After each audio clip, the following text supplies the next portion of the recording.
আন্দোলনরত শিক্ষার্থীদের পূর্ব ঘোষিত নির্দেশনা অনুযায়ী রোববার সারা দেশে শুরু হয়েছে অসহযোগ আন্দোলন। সরকার পদত্যাগের এক দফা দাবি আদায় না হওয়া পর্যন্ত চলবে এই আন্দোলন। সকাল থেকেই রাজধানীর শাহবাগে উত্তপ্ত পরিস্থিতি বিরাজ করে। সেখানে বেশ কয়েকটি গাড়ি ভাঙচুর এবং ছাত্রলীগের সাথে আন্দোলনকারীদের সংঘর্ষের খবর পাওয়া গেছে। রোববার বেলা ১টার দিকে সংঘর্ষ শুরু হয় কাঁটাবন এলাকায়, যেখানে দেশীয় অস্ত্র নিয়ে শিক্ষার্থীদের ওপর হামলা চালায় আন্দোলনকারীরা। এক পর্যায়ে শিক্ষার্থীরা ইটপাটকেল ছুটতে থাকে। কাঁটাবন থেকে সংঘর্ষ ছড়িয়েছে রাজধানীর শাহবাগ, সায়েন্স ল্যাব ও বাটা সিগন্যাল এলাকায়।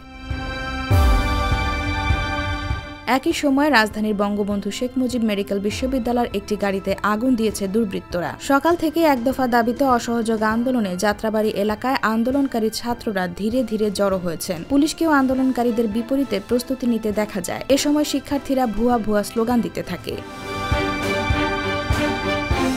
এর আগে ৯ দফা দাবি আদায়ে মাঠে নামে সাধারণ ছাত্র জনতার ঢল। সেখানেও সরকার প্রধানের নির্দেশে আইন শৃঙ্খলা রক্ষার নামে সাধারণ মানুষের উপর নজিরবিহীন বল প্রয়োগ করে প্রশাসন,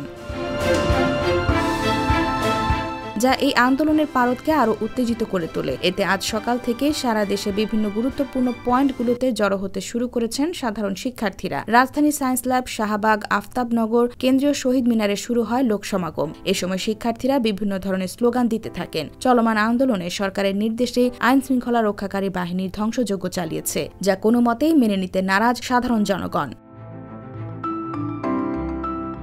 IBTV USA, নিউ ইয়র্ক।